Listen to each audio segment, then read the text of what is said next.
En bonus de la vidéo, je vous ai concocté une liste des 100 incontournables de culture générale que j'ai découvert en prépa, à HEC, en master de philo. La liste est 100% gratuite et accessible en commentaire. Sur les 10 dernières années de ma vie, j'ai lu des centaines de livres qui, je trouve, reflètent tous une grande curiosité de ma part. D'autres diront que je me suis perdu, c'est un peu le cas. J'ai fait 3 masters différents en philosophie, en géopolitique et en économie.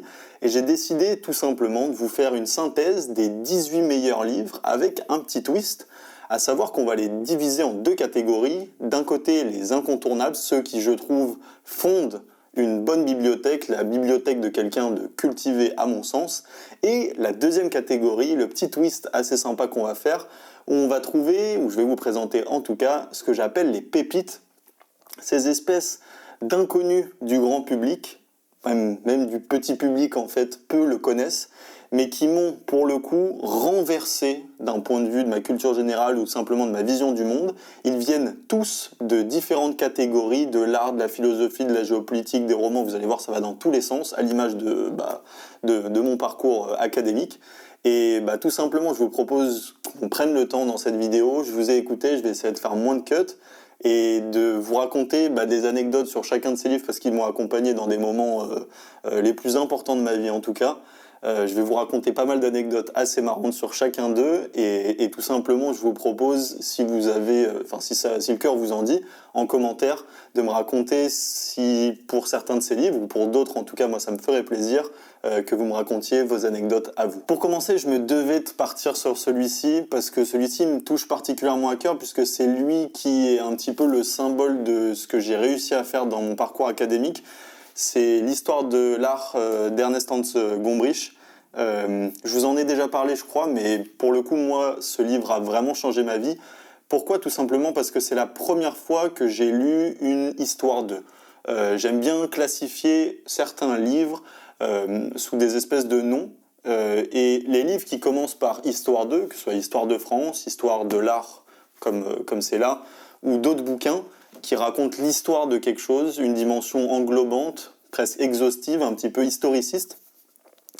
Ça m'a vraiment passionné puisque ça m'a donné l'impression à mes 18 ans lorsque je suis rentré en prépa, parce que ce livre, c'est mon professeur de philosophie, un des spécialistes de Rousseau qui s'appelle Blaise Bachofen, qui nous a recommandé de lire. Et c'est, je crois, le livre qui m'a donné le goût, l'envie de lire, tout simplement parce que du haut de mes 18 ans, de ma très très faible culture générale, c'est le premier livre qui m'a donné l'impression de pouvoir avoir une vision englobante d'un domaine que je ne connaissais pas, d'un domaine dont j'étais en fait parfaitement néophyte, à savoir l'art. Je viens d'une toute petite ville dans le sud de la France, dans le Gard à côté de Nîmes. Il n'y avait pas un musée, dans mon lycée on ne parlait pas d'art et j'ai pas grandi dans le domaine artistique, donc je connaissais la Joconde, mais grosso modo ça n'allait pas vraiment plus loin. Et à mon arrivée à Paris en prépa, c'est l'histoire de l'art en fait qui est arrivée dans ma tête au bout de 3 mois de prépa. C'est un pavé bien particulier dans sa structure. Laissez-moi vous raconter comment il se compose d'une certaine manière, puisque il a une structure bien singulière au sens où, là peut-être que vous ne voyez pas, mais on est à la page 485 du livre, on est exactement à la moitié du livre. Et le livre est scindé en 2, au sens où il fait 1000 pages au total. Les 500 premières pages racontent l'histoire de l'art, de A à Z, de la préhistoire au contemporain, au XXe siècle, en passant et en balayant sous la plume d'Ernest Hans Gombrich, en expliquant le fondement de chacun des mouvements artistiques, qui en sont les principaux maîtres, quelles en sont les principales influences, quels sont les traits caractéristiques de chaque mouvement, que ce soit pictural, que ce soit la sculpture, que ce soit de la photographie, on passe par Cartier-Bresson à la fin au XXe siècle, on traverse une histoire d'un domaine que moi je ne connaissais pas. C'est pour ça que ce livre, Histoire de l'art, est connu comme étant finalement le classique par lequel on peut se construire une culture générale relativement solide dans le domaine artistique. Je le recommande à tous les jeunes qui m'écoutent, enfin je dis les jeunes, je parle comme si j'avais 45 ans, bref, à tous ceux qui ont mon âge d'une certaine manière, qui voudraient en savoir un petit peu plus finalement sur l'art, avoir une vision, connaître les bases, les concepts fondamentaux, les logiques, et simplement voir de belles œuvres, parce que Et ben, la deuxième structure de Gombrich, et c'est pour ça que je trouve que c'est un livre qui en vaut parfaitement le coup, c'est qu'en fait, au fur et à mesure où vous lisez votre histoire de l'art, si j'attaque page 10 par exemple, eh bien dans le texte, vous allez avoir des insertions qui vont vous dire « allez à la page 666 », et en fait, vous allez à la page 666, et précisément les œuvres dont Gombrich va parler, il va vous en montrer finalement le visage. Vous allez pouvoir voir avec un imprimé extrêmement qualitatif. Là, je l'ai sous les yeux, c'est d'une qualité vraiment magnifique. Vous avez l'impression de contempler l'œuvre d'art sans qu'elle soit pixelisée. C'est d'une très très grande qualité. Et ça vous permet d'avoir une vision et un rapprochement presque charnel avec l'art, avec sa beauté, avec sa technicité. Et ce en quoi c'est vraiment beau et ce en quoi je le conseille comme étant un des classiques à mes yeux, c'est qu'il permet d'avoir ce sentiment que très peu de livres peuvent vous donner, ce sentiment d'être proche de l'auteur, proche de l'écrivain. C'est quelque chose que j'ai pu rechercher au début quand je commençais la lecture, parce que c'est à ce moment-là de ma vie que j'ai commencé à vraiment lire. J'avais l'impression, quand je lisais des classiques de philosophie, un des premiers livres que j'ai lu à mes dépens, c'était la critique de la faculté de juger, je crois, de Kant. J'ai essayé de le lire très bêtement, parce que bon, c'est un des ouvrages de philosophie peut-être les plus difficiles à la fin de mon collège. Pourquoi ? Parce que je m'étais dit, bon bah, lisons un peu de philosophie, et j'ai commencé par Kant, pire erreur de ma vie. Et j'ai senti ce qu'on ressent lorsqu'on essaye de se plonger dans des classiques et dont on se rend compte qu'on a finalement qu'on n'est qu'une petitesse intellectuelle par rapport à un génie. Ce sentiment un petit peu d'humilité et ce sentiment aussi humiliant d'être très petit intellectuellement.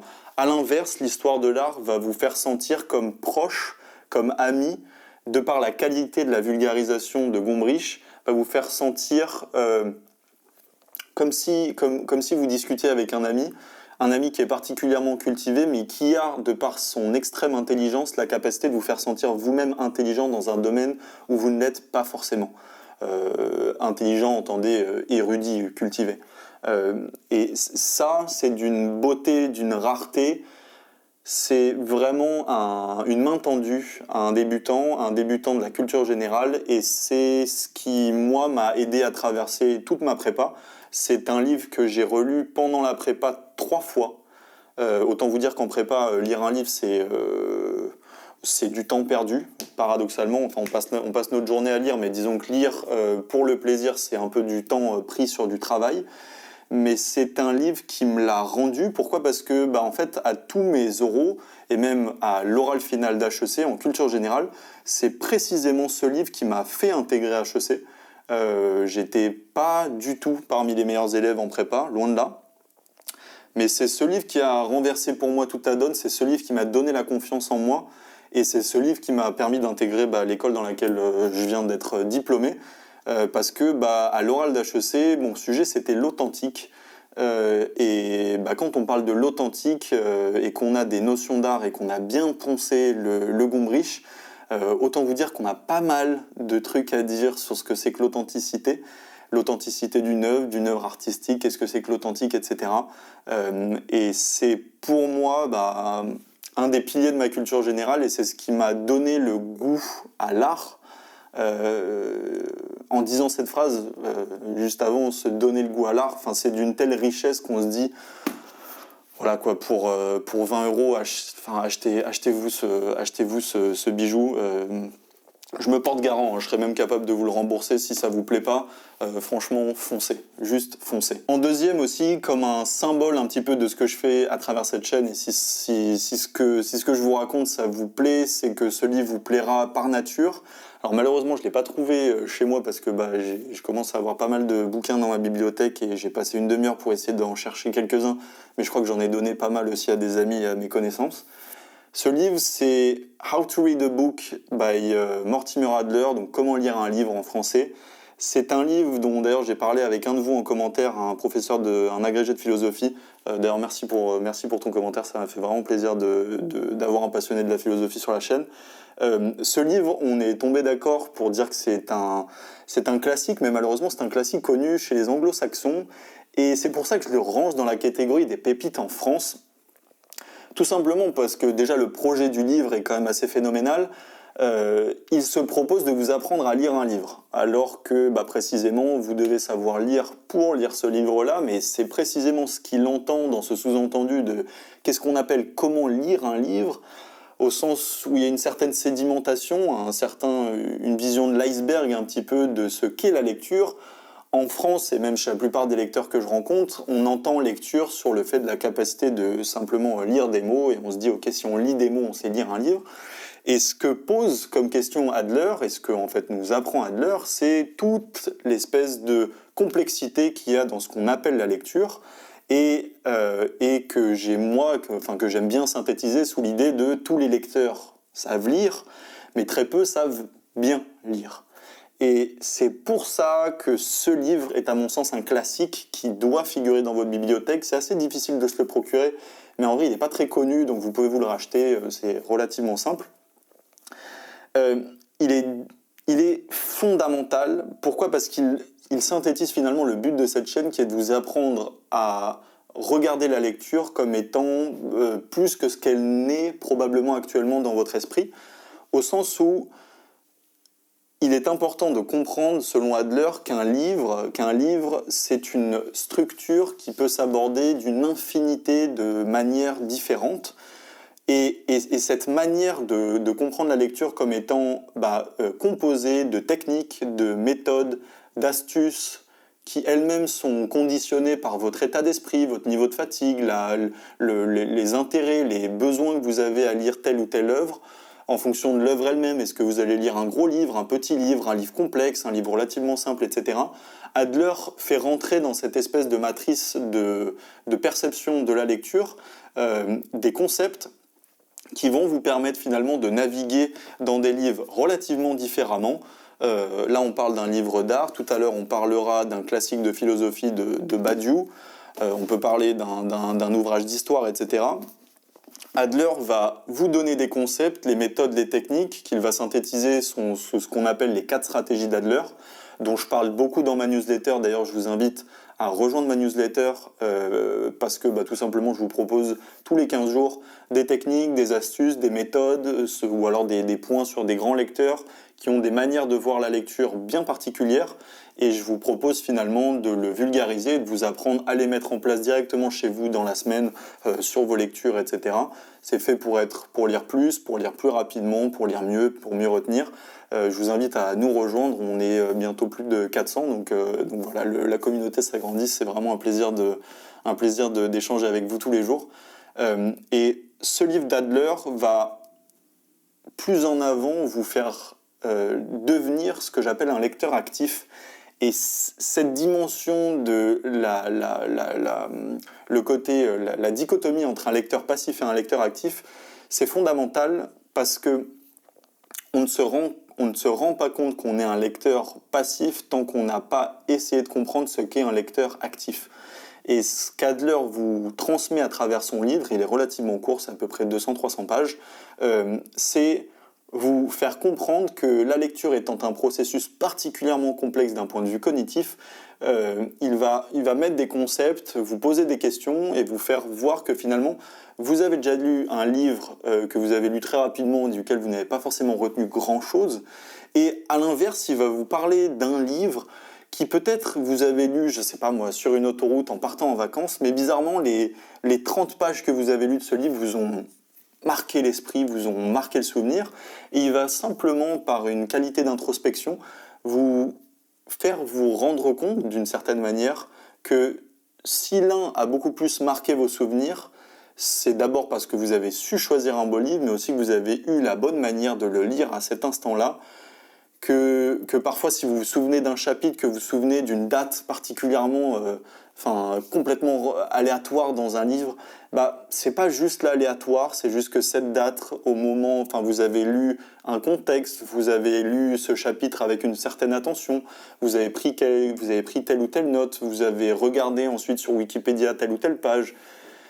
Tous ces éléments, moi, c'est ce dont je me suis nourri il y a 3 ans quand j'ai lu ce classique, et c'est tout ce qui fonde un petit peu le contenu de mes vidéos. Moi, j'essaye d'avancer un petit peu ce qu'a fait Adler et d'aller un peu plus loin, de montrer comment ça se traduit finalement dans le quotidien d'un lecteur, de quelqu'un qui lit beaucoup, que ce soit pour les études ou pour le monde professionnel, ça change pas vraiment.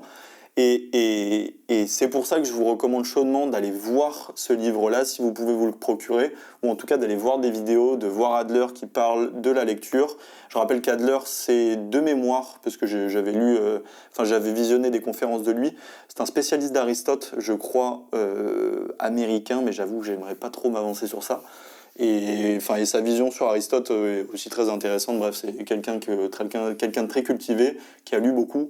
Et ça se sent, et ça va vous éclairer sur un domaine que vous n'avez pas connu, un petit peu comme si vous mettiez le pied dans une grotte ombragée et que vous avanciez avec une lanterne. Vous voyez un petit peu votre lecture actuelle comme cette grotte un petit peu ombragée, de laquelle vous pensez tout connaître, avoir tout éclairé. Et Adler, ce qu'il va vous faire, c'est vous donner cette lanterne à votre entrée dans cette grotte, et il va vous accompagner, il va vous avancer dans cette grotte avec lui j'ai même pas envie de dire une lanterne, mais plutôt un bras zéro. Et il va vous rendre compte que finalement, ce que vous pensiez extrêmement petit, extrêmement simple, c'est en fait une immensité complexe. Et c'est la beauté de vous accompagner avec des concepts simples, des concepts faciles à appliquer chez vous, et qui vont enfin vous faire rentrer dans cette aventure qu'est la lecture, à mon sens, parce que c'est un peu devenu le mantra de la chaîne, la lecture, pas les livres. La lecture comme étant ce truc un petit peu fondamental qu'on fait tous les jours, mais on pense beaucoup plus simple que ce qu'elle n'est en réalité. Bon, alors maintenant on va parler du géant, de ce que j'appelle moi ma Bible, de l'encyclopédie, j'ai envie de dire, d'un livre qui peut être à la fois considéré comme de l'histoire, comme de la géopolitique, comme de la philosophie pour certains, comme un vrai roman. C'est un livre à mon sens total, englobant, absolu. Ce Diplomatie de Kissinger, alors j'ai dû le prêter peut-être à mon père, je sais pas où il est, j'aurais bien aimé vous montrer l'intérieur, parce que finalement je crois que le livre, il y a autant d'écriture de Kissinger que de moi et des annotations que j'ai pu faire dessus.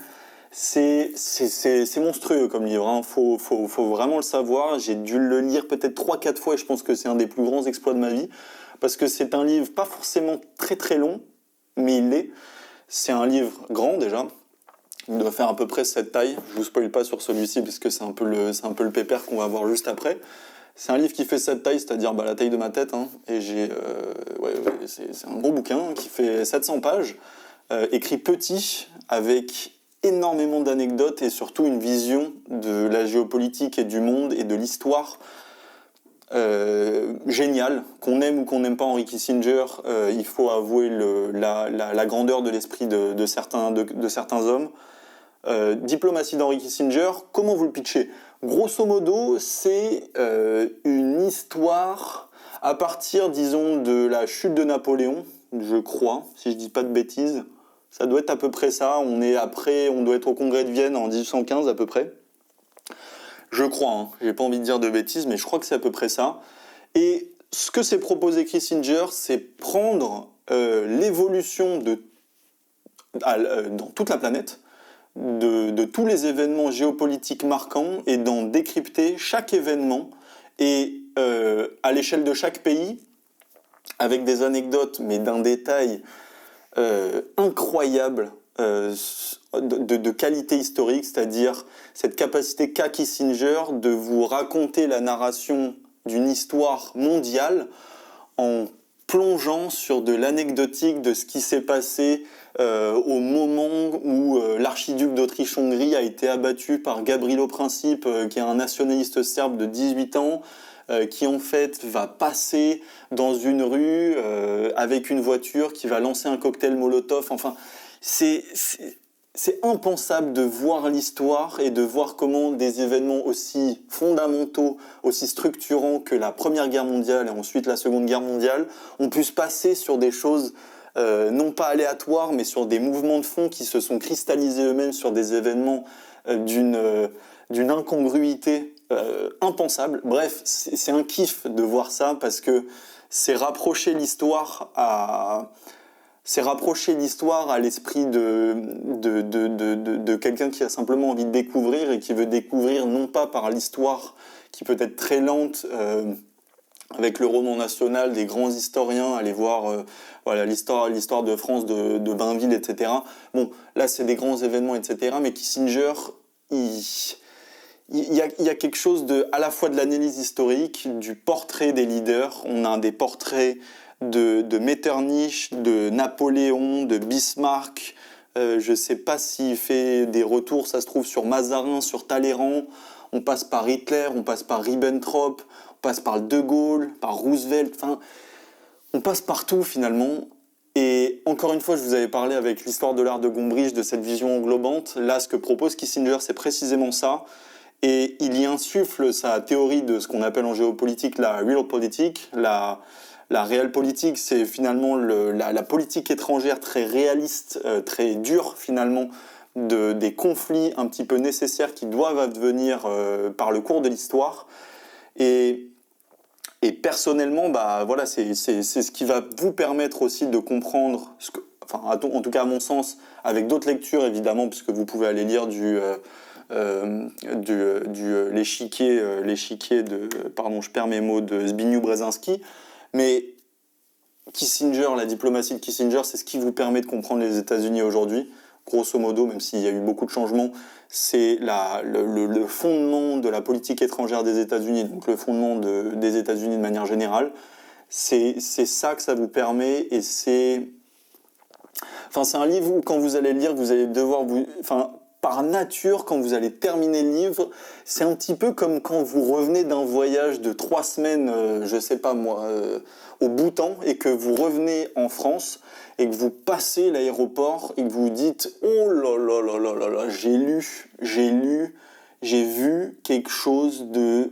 Il faut que j'en parle à quelqu'un, j'ai vu des trucs de ouf ». Ce livre, c'est précisément ça. Vous allez le refermer, vous allez vous dire « Ok, à qui est-ce que je dois le donner en premier ?» C'est à ce point-là que c'est un classique, c'est dur, c'est long, mais prenez... déjà, écoutez quelques-unes de mes vidéos, vous allez peut-être pouvoir naviguer dedans un peu plus rapidement, mais sans rigoler, prenez 2 mois s'il vous faut, lisez-en 10 pages à la fin de la journée et écoutez ma technique des 10 minutes dont je vous ai parlé dans une de mes autres vidéos.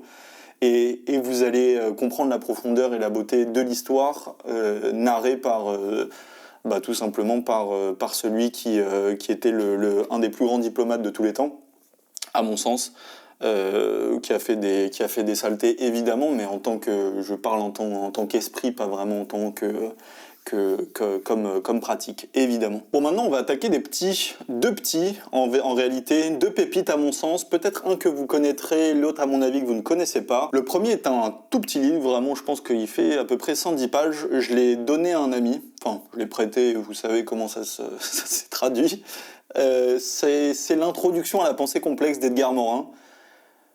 C'est lisible par tous, et l'introduction à la pensée complexe, c'est considéré comme un excellent livre de philosophie, mais c'est un peu une introduction à ce qu'on appelle la pensée en système.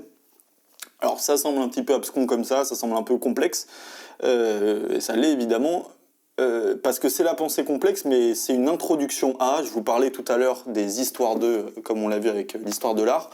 Là, c'est pas une histoire d'eux, c'est les livres que moi j'adore, qui sont les introductions à. Les introductions A, c'est toujours un expert qui vous introduit... C'est un expert d'un domaine. Là, Edgar Morin, c'est un des plus grands philosophes français qui nous a quittés malheureusement.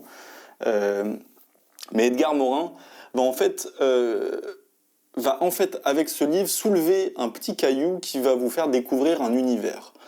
Pourquoi est-ce que je dis ça? C'est que la complexité, la notion de complexité, on l'utilise un peu, c'est complètement aléatoire comme je l'utilise, on l'associe comme synonyme de difficile, mais en fait la complexité, elle peut être décortiquée, réfléchie, comprise sous différentes formes, sous des structures, etc. Et quand vous dites que quelque chose est complexe, donc on peut parler d'une philosophie complexe, d'un système mathématique complexe, d'une personne complexe, Eh ben, ce que va vous proposer Edgar Morin, c'est à savoir ce qui, à mon sens, est la notion même de ce qu'est, philosopher, c'est simplement se poser des questions sur des concepts, pas à la Deleuze, je veux dire, mais sous une logique un petit peu de ok, on parle de complexe, mais c'est quoi complexe et décortiquer et voir les applications concrètes de ce qu'on va pouvoir comprendre comme étant complexe, et en fait voir que complexe, en suivant un petit peu Descartes, complexe c'est bien souvent un agrégat, un amas de choses relativement complexes, mais relativement moins complexes, et qui, elles, cumulées entre elles, interconnectées, etc., vont créer ce qu'on appelle la complexité. Edgar Morin, l'introduction à la pensée complexe, c'est ça, c'est comprendre la logique de complexe et étudier des systèmes complexes pour comprendre leur fonctionnement. Et je sais que c'est un petit peu théorique dit comme ça l'est parce que le livre est théorique, mais il y a des applications concrètes. Mais ce livre a fait l'effet d'une bombe dans mon esprit puisqu'il m'a permis d'avoir le courage de me lancer dans des choses que je pensais complexes, mais qui, à la lecture de ces livres que vous pouvez lire franchement, en prenant une douche, en allant aux toilettes, vous pouvez aller aux toilettes pendant 20 minutes, lire l'entièreté du livre, en ressortir et simplement avoir un courage et une confiance en vous bien plus profonde pour vous lancer dans des choses qui vous faisaient peur auparavant, et qui maintenant, grâce aux outils, aux petits mécanismes que vous allez pouvoir avoir de pensée, de vulgarisation, vous allez pouvoir vous lancer dans des domaines qui sont aujourd'hui beaucoup plus faciles.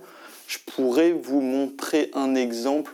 Bon, j'ai mon carnet de notes que je prends en vacances et je me suis lancé dans la physique mécanique. Bon, alors pas à un niveau fou, hein, mais j'essaye depuis que j'ai lu ce livre, je me suis lancé dans l'espèce de défi, mais c'est plutôt un plaisir que je fais de côté comme ça, à prendre des mécanismes physiques, donc par exemple un turboréacteur, par exemple la machine à vapeur, la machine à combustion, un moteur de voiture, et partir de cette complexité-là, puisque c'est des choses que je ne connais pas bien, et me documenter et essayer, grâce au concept évoqué par Morin, essayer de me faciliter la compréhension de ces choses-là jusqu'à quelque chose qui soit très basique, très schématique. Et attendez, je vais vous le montrer, on va le faire en live. Hein. Hop.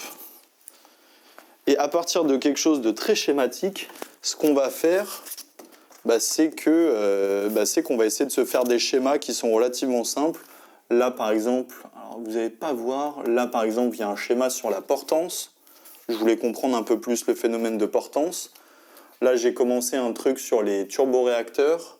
Là, ça, c'est le début d'un système de machine à vapeur. Bon, je suis désolé, vous ne voyez pas très bien. Bref, c'est mon carnet de notes. Bref, c'est magnifique de pouvoir vous donner le courage en 20 minutes dans 150 pages. Foncez, encore une fois, c'est une pépite, c'est pas très connu et franchement c'est un classique que vous allez jamais vouloir vous défaire. Deuxième que j'ai perdu, enfin lui je l'ai pas retrouvé en fait malheureusement, La psychologie des foules de Gustave Le Bon. Alors aujourd'hui, comment ne pas vouloir comprendre le fonctionnement des foules? Il existe des chaînes pas mal pour ça, mais La psychologie des foules de Gustave Le Bon, même si Gustave Le Bon, c'est un personnage un petit peu controversé, alors je me suis noté pour La psychologie des foules, la margarine est au beurre ce que le développement personnel est à la philosophie. Ah bah putain.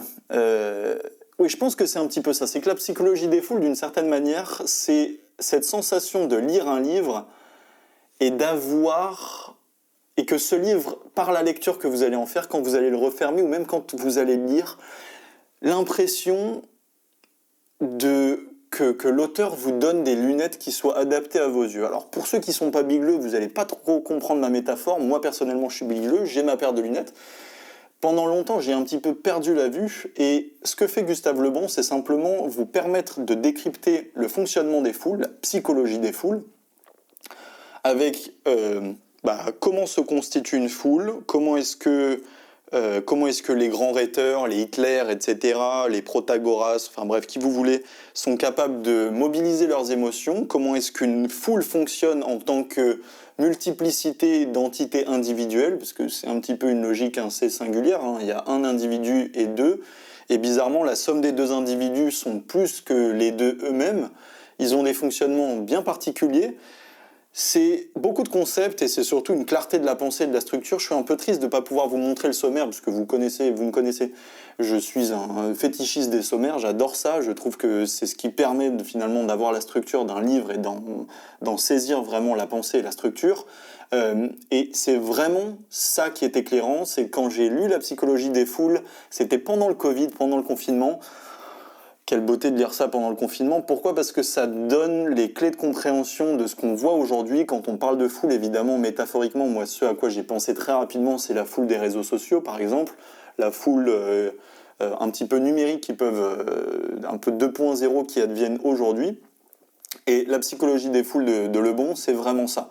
C'est terminer un livre qui fait 300 pages et de comprendre les comportements collectifs, de comprendre comment est-ce qu'on peut les influencer, comment est-ce qu'on peut les manipuler, et du coup, comment vous, quand vous êtes dans une foule, ou même de manière générale, comment ne pas être influencé, comment comprendre finalement les discours, les émotions qui sont engagées par les leaders politiques, par n'importe qui, et surtout comprendre plus en profondeur l'impact de la société que ça peut avoir, parce que vous allez, en fait, Lebon, en parlant de comment une foule se fait influencer, parle de vous. C'est un petit peu bizarre, enfin non, c'est pas bizarre, c'est assez bizarre comme sensation parce que à plein de moments vous allez vous voir vous dans le passé. Vous allez vous voir vous, je sais pas moi, à un festival où vous avez votre artiste qui vous fait ouais, levez tous les bras. Et Lebon va parler de vous. Et vous allez vous dire ah putain, ah oui. Ah oui, c'est vrai qu'à ce moment-là, il s'est passé ça. Et Lebon va mettre des concepts, un petit peu de philosophie, va mettre des concepts de psychologie, par définition. Et va vous dire, ok, mais là, si vous avez levé les bras, c'est parce que aussi, il y a d'autres personnes autour de vous qui ont levé les bras. C'est parce que aussi, vous vous sentez un petit peu identifié à ces autres personnes. Vous êtes venus comme eux, ils sont venus. Et cet artiste aussi renvoie aussi telle émotion quand il s'habille comme ça. Bref. Et c'est la beauté de quelqu'un qui a écrit ça de mémoire fin du 19e à mon avis. Enfin, j'ai pas envie de dire de bêtises, j'ai pas trop envie de m'avancer sur ça. Mais Gustave Le Bon, voilà, c'est un plaisir, c'est un des grands classiques qu'on recommande de lire aujourd'hui parce que c'est une clé de compréhension et de décryptage finalement de beaucoup de choses qui se passent aujourd'hui et dans l'actualité. Encore une fois, foncez. Foncez, c'est un livre d'une utilité particulièrement rare. Alors là, je suis particulièrement content parce qu'on attaque un des premiers livres dont j'ai parlé sur la chaîne. Alors n'allez pas voir ces vidéos parce que mon Dieu, mon Dieu, ça me fait mal au cœur de voir les premières vidéos que j'avais faites où je parlais un petit peu de géopolitique. Les routes de la soie de Peter Frankopan. Là, je vous montre le premier, c'est un peu le classique par lequel on rentre, mais il y a pas une deuxième édition, mais un prolongement qui s'appelle Les Nouvelles Routes de la Soie. Ce que j'ai noté sur ça, c'est cette fameuse phrase qu'on entend souvent, le Moyen-Orient, c'est incompréhensible. Un petit peu cette phrase qu'on peut avoir aussi sur le conflit israélo-palestinien. Il est impossible de comprendre le conflit israélo-palestinien, etc. C'est, je pense, parfaitement vrai. Les plus grands historiens le disent dessus. Mais si d'un côté on peut avouer que c'est une région si complexe, etc., etc., la beauté de certains écrivains et surtout de certains historiens comme Peter Frankopan, c'est de clarifier la complexité, de raconter la complexité, et en faisant une histoire, en en faisant une narration, en en faisant pour le coup, dans ce cas-là, une odyssée, vous allez avoir une vision claire, encore une fois, de quelque chose qui est bien trop grand. Je vous rappelle quand on parle des routes de la soie, on parle de ce carrefour qu'aujourd'hui on pourrait situer à la croisée, Turquie, Irak, ce qu'on appelait avant la Mésopotamie, l'Iran, toute cette région qui aujourd'hui, évidemment, a énormément de conflits géopolitiques. Mais la beauté de Frankopan, en plus des dizaines de notes que vous allez prendre quand vous allez bouquiner, c'est d'avoir incrusté, c'est pour ça qu'on veut des historiens, c'est d'avoir incrusté des cartes particulièrement claires, d'une odyssée, comme je vous l'ai dit, qui dure depuis 2500 ans. On retrace avec ce livre, en 900 pages, qui se lisent, mais à une vitesse pharaonique, tellement c'est un plaisir de suivre ça. On retrace 2500 ans d'histoire, et vous allez comprendre ce qui est parfois une espèce de vide de culture générale. C'est vrai qu'en Europe, on a tendance à être un petit peu européano-centré. La géopolitique m'a appris ça, on va rester tranquille, hein, je suis pas du tout un spécialiste, loin de là, je me considère comme un grand amateur, mais de connaître un petit peu les capitales, les pays, les civilisations, qui étaient là, est-ce qu'on parle d'Arabes, est-ce qu'on parle de Kurdes, est-ce qu'on parle de Turcs, qui sont les Irakiens, qui était là, qui est venu, on parle de Constantinople, ah bah oui, il y avait des Romains à Constantinople, donc à Istanbul. Bon voilà, toutes ces choses-là, moi ça m'a accompagné, je l'ai lu dans une autre vidéo quand j'étais allé en Istanbul, qui est sur la chaîne, n'allez pas non plus voir cette vidéo parce qu'elle est catastrophique. mais Peter Frankopan, foncez, c'est encore une fois une clé de compréhension de la modernité, c'est une manière de comprendre les échanges dans une société où on ne pense plus qu'à l'individualité. Lorsqu'on parle maintenant, grâce à Frankopan, des interrelations, des connexions entre les civilisations, c'est quelque chose de particulièrement beau, parce que ça rappelle une dimension historique qu'on a tendance à oublier, c'est que les pays ne sont pas des entités qui évoluent comme des monades, c'est-à-dire intérieurement à elles-mêmes. Non, les nations interagissent entre elles, évoluent, se combattent, commercent, rencontrent, font des alliances, etc. Et c'est Game of Thrones, hein. Franchement, vous allez voir ça, vous allez vous dire, ok, mais pourquoi je suis allé voir Game of Thrones? L'histoire est de toute façon toujours plus intéressante que la fiction. Enfin, en tout cas, c'est l'avis de certains. On passe maintenant... Bon, là j'ai décidé de vous faire un petit twist, ne m'en voulez pas. Alors je sais que pour ceux qui aiment la philosophie, vous allez vous dire, mais qu'est-ce que c'est que cette hérésie? Mais je vais essayer de me défendre. On va passer à la République de Platon, mais version Alain Badiou. Alors pourquoi est-ce que j'ai voulu vous recommander la République de Platon, mais réécrite par Alain Badiou? Parce que je trouve qu'Alain Badiou, qui est un spécialiste aussi de Platon, qui est un grand philosophe français, allez lire son Éloge de l'amour si vous avez le temps, et si vous n'avez pas trop envie de pleurer des larmes de philosophe, allez lire l'Éloge de l'amour, c'est aussi une pépite. La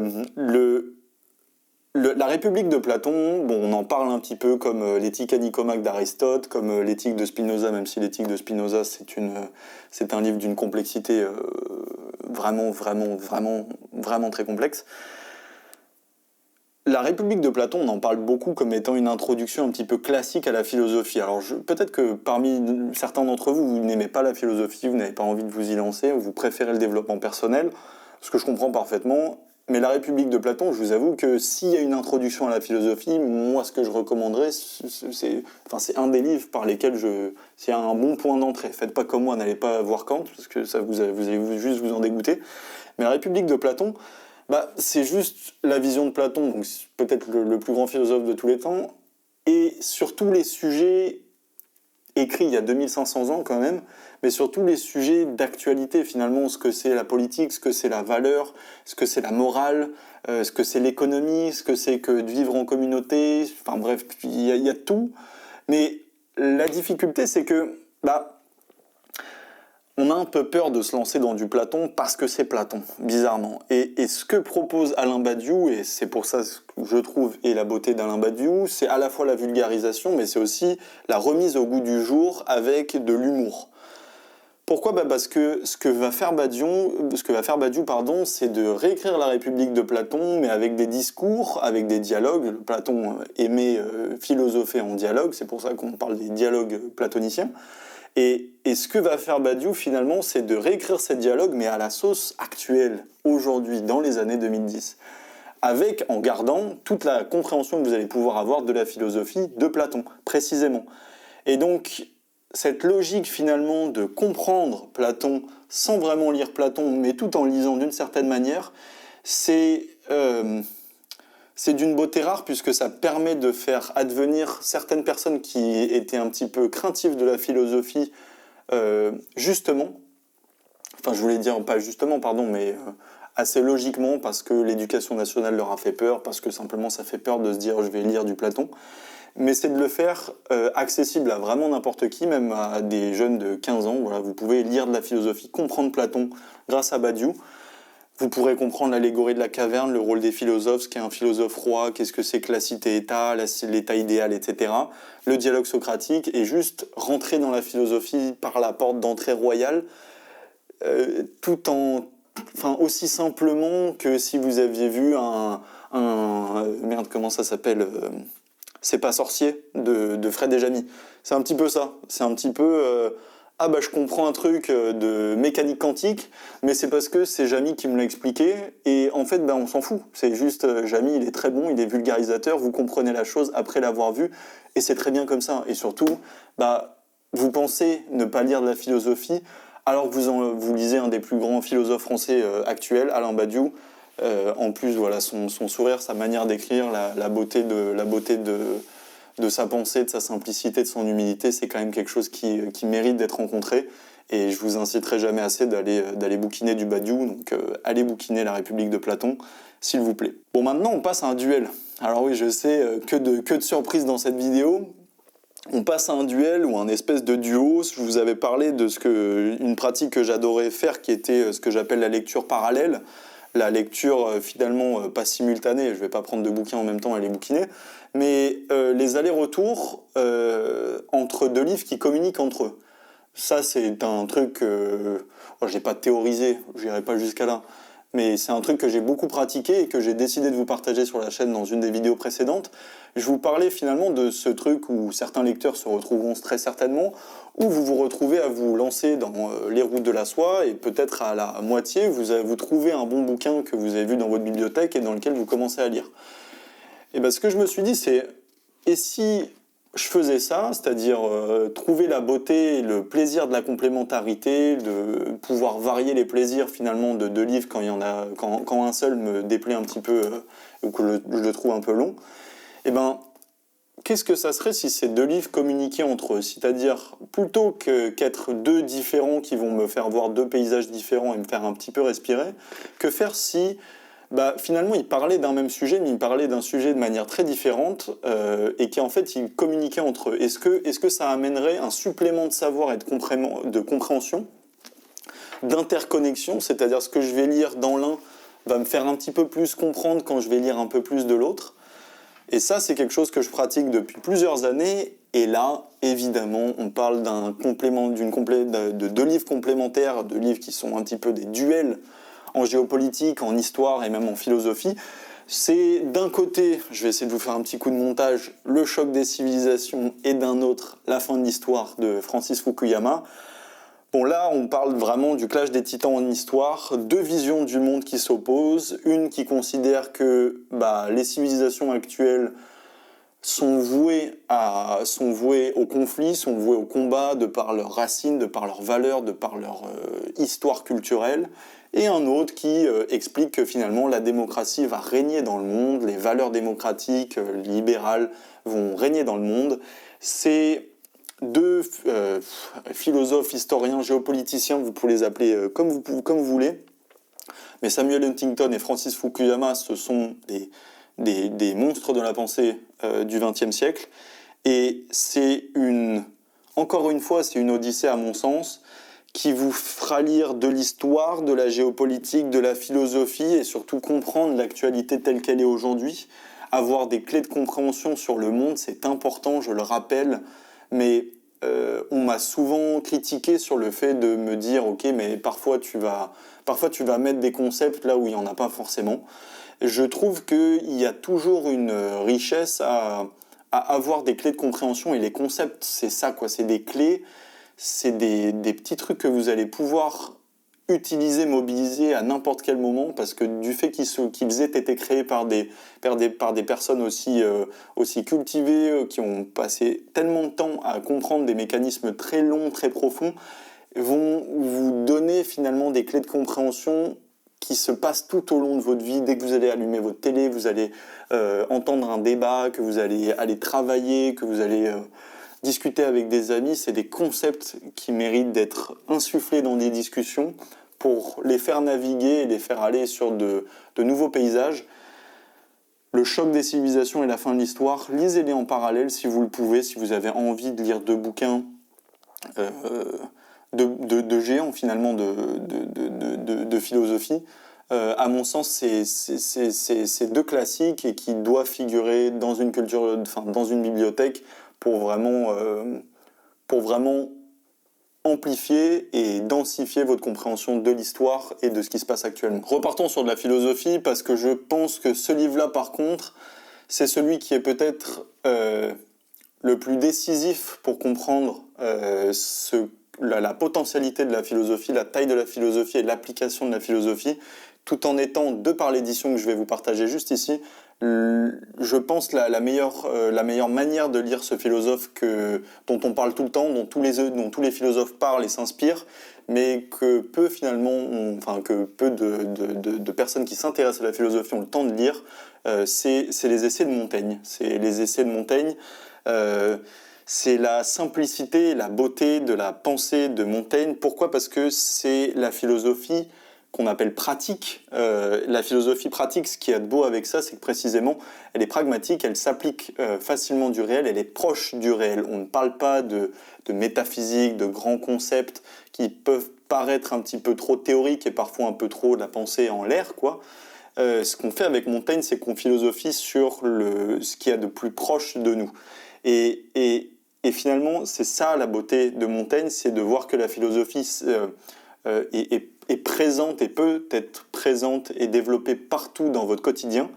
Et c'est ça que m'a permis les essais de Montaigne. Je fais un petit clin d'œil finalement à Antoine Frérot. Alors qui est Antoine Frérot ? Je crois qu'à l'époque où il a fait sa conférence, peut-être qu'il l'est encore, c'est le PDG de Veolia, qui était venu faire une conférence à HEC et qui, j'avais trouvé magnifique, avait partagé, je crois en introduction de sa conférence, que finalement les écoles de commerce c'était bien sympa, lui-même je ne sais plus s'il en avait fait une, etc. Mais il avait dit, la beauté aussi des écoles de commerce c'est de nous laisser le temps, ça il n'a pas tort, de découvrir finalement certains domaines de la connaissance. Et lui il gardait encore comme livre de chevet les essais de Montaigne. Et c'est un livre en fait qui parle de tout, de notre quotidien. Il parle de tolérance, d'éducation, de guerre, de cannibalisme, des faits d'actualité, de comment vous devez réagir si votre ami fait telle ou telle chose, des enterrements, de plein de sujets comme ça. Et c'est un petit peu à l'image des mythologies, de mythologie de Roland Barthes.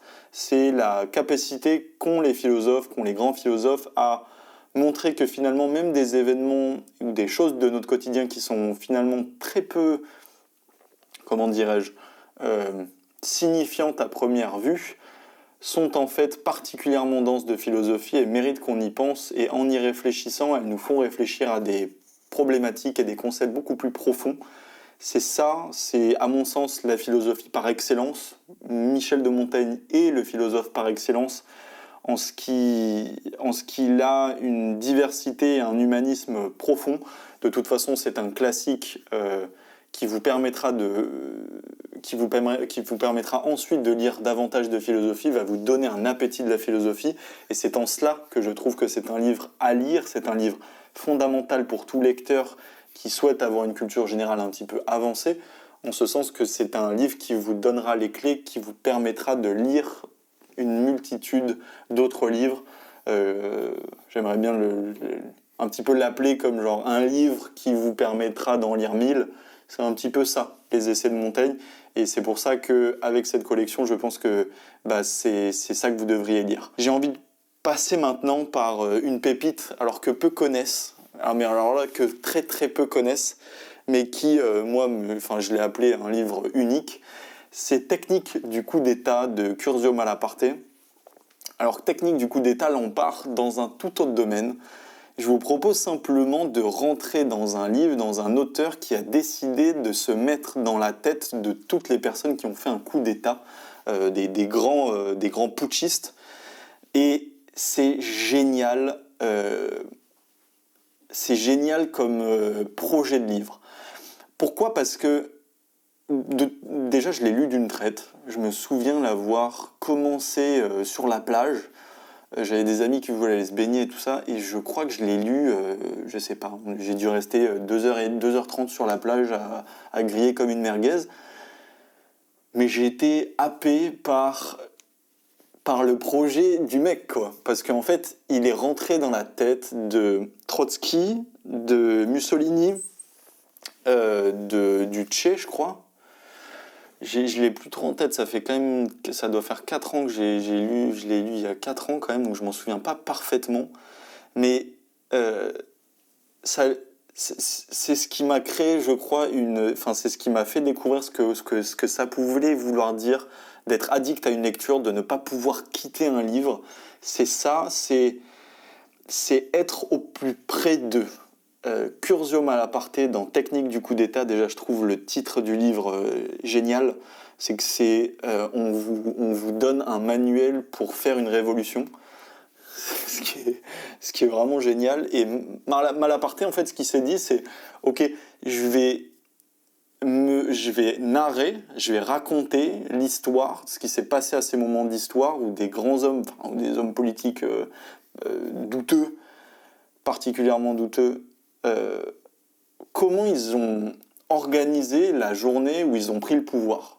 Et c'est un récit de stratégie au plus près de l'instant, parce que vous le suivez minute par minute, comment il leur donne de faire ça, quel poste est-ce qu'il va prendre, comment est-ce qu'on va bloquer les militaires, bloquer la police, quel poste de pouvoir est-ce qu'on va prendre, et vous allez suivre comme une caméra, que vous allez être en troisième personne juste là, avec la narration de Malaparte, de vivre au plus près de ce qui s'est passé de ces moments-là.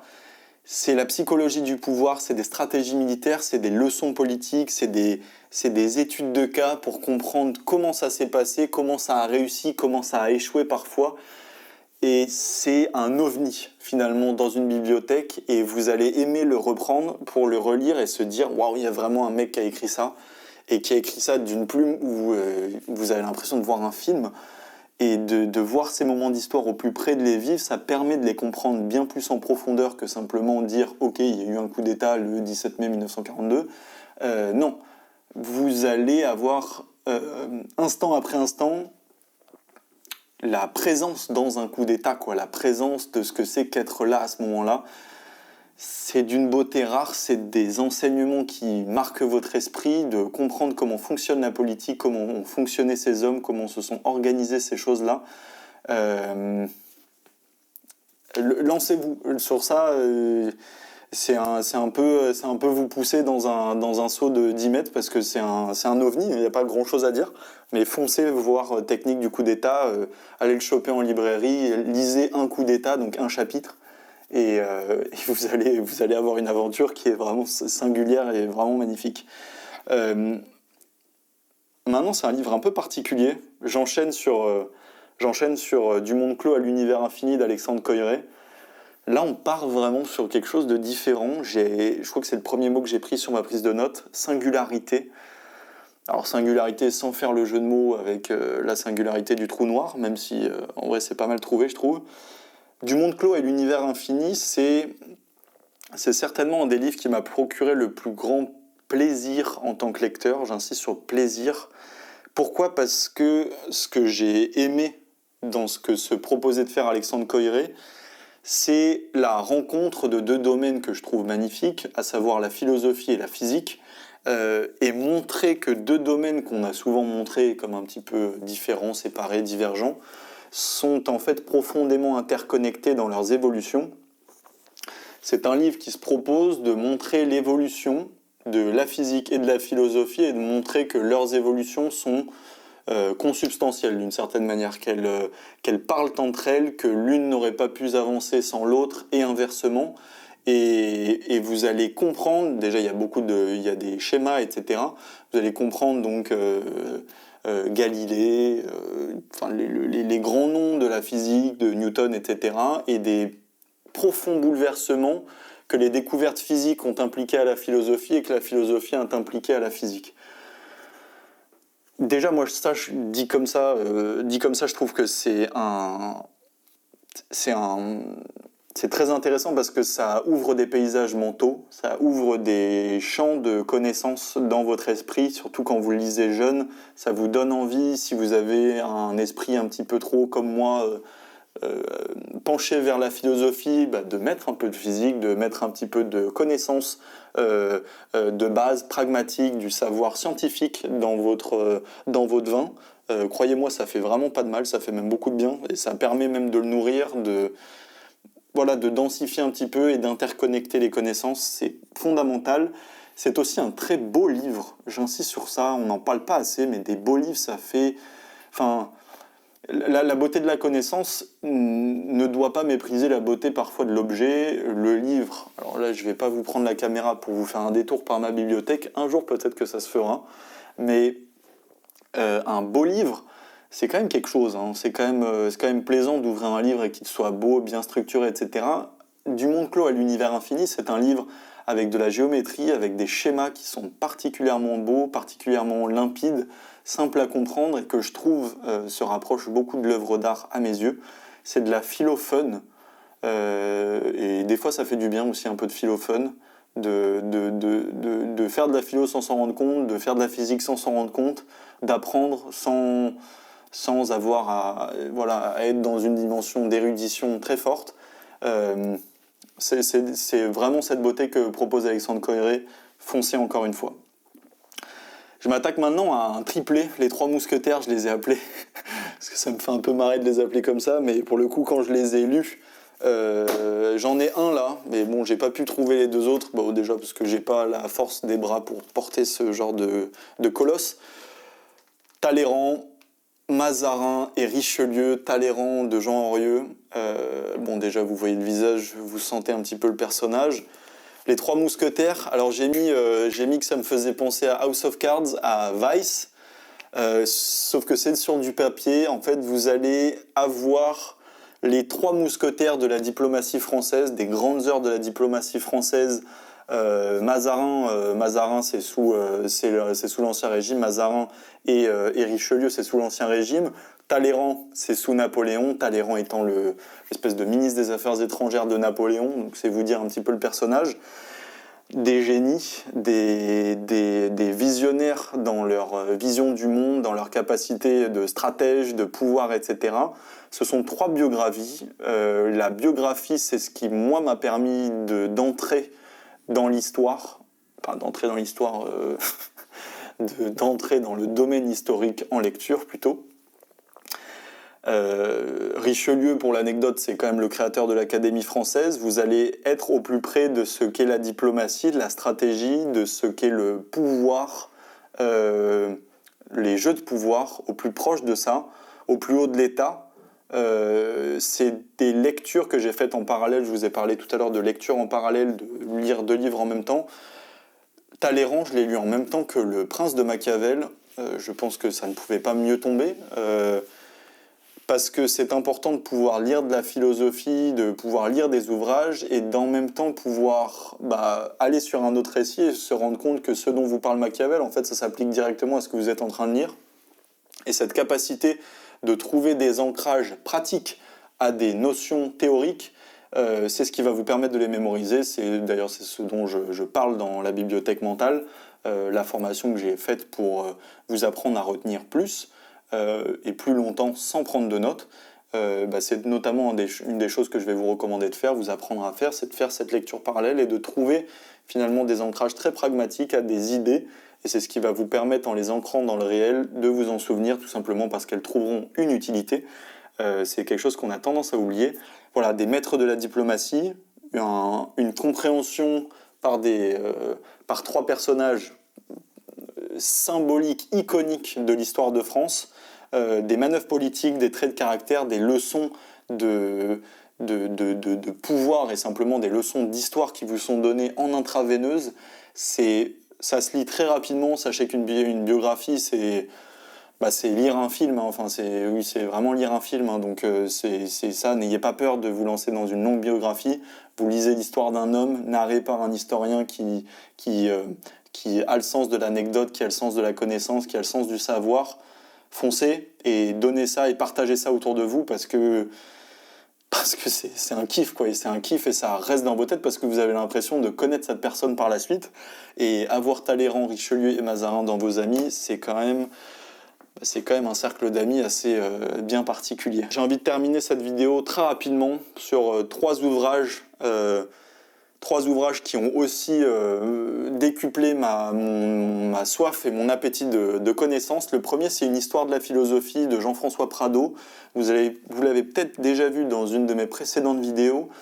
Ce livre est une réponse au par où je commence quand j'ai envie de développer une culture générale.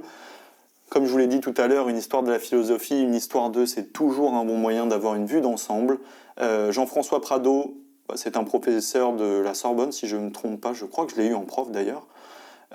C'est la clarté et les interrelations, et c'est surtout la capacité de donner par une structure un espèce de plateau repas. Enfin, pas plateau, mais vous savez, dans ces vieux trains ou dans les grands buffets des grands restaurants, vous savez, on vous apporte un petit espèce de chariot, voilà, avec plein de desserts différents, des pâtisseries, des plats, etc. Histoire de la philosophie de Jean-François Prado, c'est vraiment ça, sauf que c'est ça sur toute la philosophie, et même d'autres personnages qui, de près ou de loin, ont influencé de la philosophie. Ça peut être vous allez trouver des mecs comme Darwin, vous allez trouver des mecs comme Giordano Bruno, de la religion, des saint Thomas d'Aquin, qui sont à la fois des philosophes mais aussi des figures religieuses.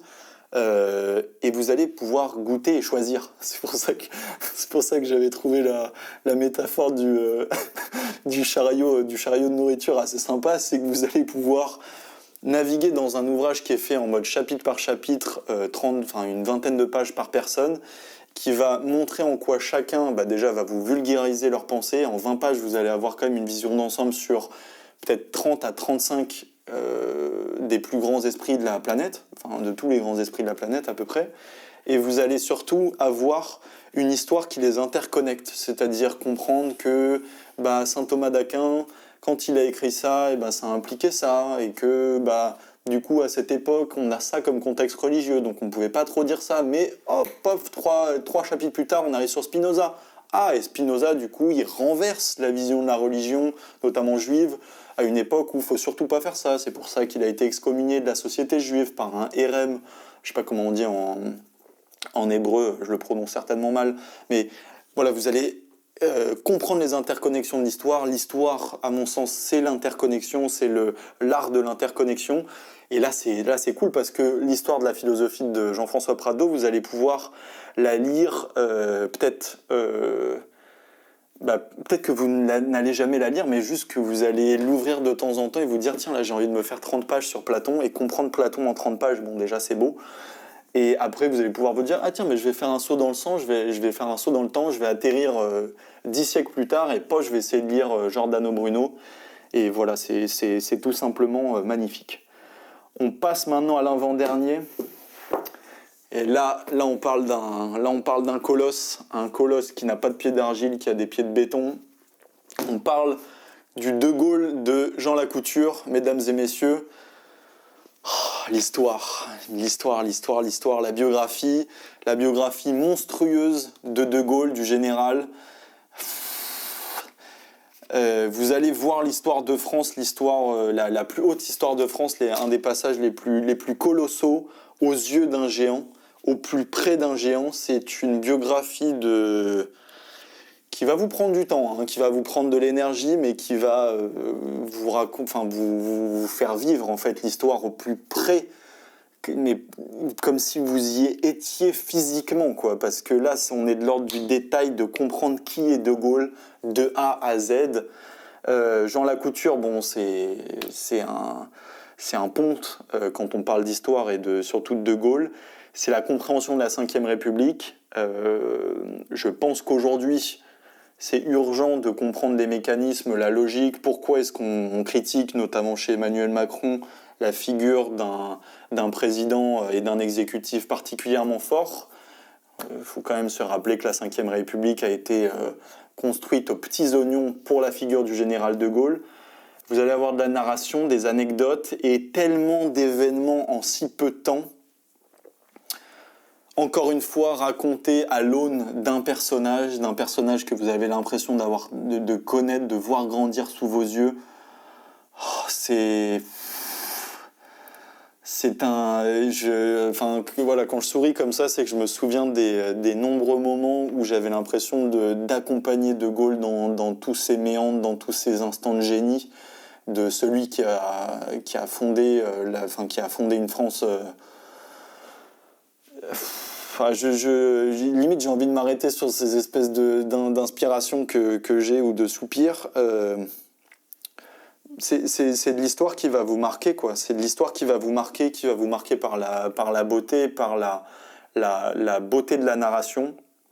Une biographie détaillée et qui va vous rendre plus proche de l'histoire de France et qui va vous convertir un savoir qui de base était froid en quelque chose que vous allez vivre et qui va émotionnellement vous impliquer finalement dans votre lecture. Je crois que c'est aussi un des dénominateurs communs, un des facteurs qui va faciliter l'apprentissage et la mémorisation dans le temps. J'ai beaucoup d'anecdotes de cette fiche que je m'étais faite de ce Jean Lacouture, de ce De Gaulle de Lacouture. J'ai beaucoup d'anecdotes qui me viennent en tête, beaucoup d'instants de la vie de De Gaulle qui peuvent peut-être paraître totalement anecdotiques pour certains, mais qui pour moi m'ont marqué l'esprit et m'ont marqué ma compréhension de qui a été ce personnage. C'est magnifique en termes de leadership, d'histoire. J'aurais peut-être pas dû vous dire qu'elle est aussi longue, c'est la réalité, mais c'est quelque chose que quand on silence et qu'on accepte de silencer à cœur et à corps perdu, j'ai envie de dire, on n'est vraiment pas déçu. C'est génial. Là pour le coup, c'est vraiment une odyssée. On se lance dans un vrai parcours, dans un parcours du combattant pour le coup, et ça vous rapproche de la France, de vos racines, de vos valeurs, de quelqu'un qui a fait beaucoup. Je suis pas forcément gaulliste, etc., mais juste c'est la rencontre avec un homme comme on en fait, un tous les siècles. Donc lancez-vous, quoi. C'est l'histoire du monde, on n'a qu'une vie, mesdames et messieurs. Quand il y a des classiques qui s'imposent à vous comme ça, il faut accepter de prendre le temps, mettre certains autres livres de côté et s'incliner parfois devant la nécessité du devoir culturel, j'ai envie de dire. Et on va terminer, en fait c'est pas paradoxal, parce que ça s'enchaîne bien les deux. Je vais terminer sur une biographie. Plus courte cette fois-ci, plus courte, moins colossale. Là, on a vraiment un colosse qui est plus lourd que ma tête. Et là, on a une autre biographie de Napoléon, mais celle-ci me touche un petit peu. Elle me tient particulièrement à cœur. Pourquoi ? Parce qu'elle est écrite par Max Gallo. Max Gallo de l'Académie française. Je crois que j'ai à peu près tous ses ouvrages à Max Gallo. C'est mon historien préféré. Pour les débutants, pour ceux qui veulent se lancer dans l'histoire, foncez, c'est romancé sans tricher. Max Gallo, le Napoléon de Max Gallo, c'est comprendre un des plus grands hommes de l'histoire française en 4 étapes. C'est 900 pages au total. C'est se mettre à la place d'eux, c'est vivre à la place d'eux, c'est comprendre les événements en les vivant. J'ai pas vraiment envie de vous en raconter davantage pour celui-ci. Ce que j'ai dit pour De Gaulle de Lacouture s'applique pour le Napoléon de Max Gallo. Foncez, c'est du métaphorique, c'est du psychologique, parce que ce que se propose de faire Max Gallo, c'est d'écrire à la place d'eux, en ayant la connaissance d'un historien. Max Gallo, c'est un académicien. Foncez, c'est un des hommes qui a eu une des histoires les plus rocambolesques, je pense, de l'histoire, en tout cas de ce que j'ai pu lire. Foncez de plaisir, c'est Napoléon. Mesdames et messieurs, c'est un grand homme.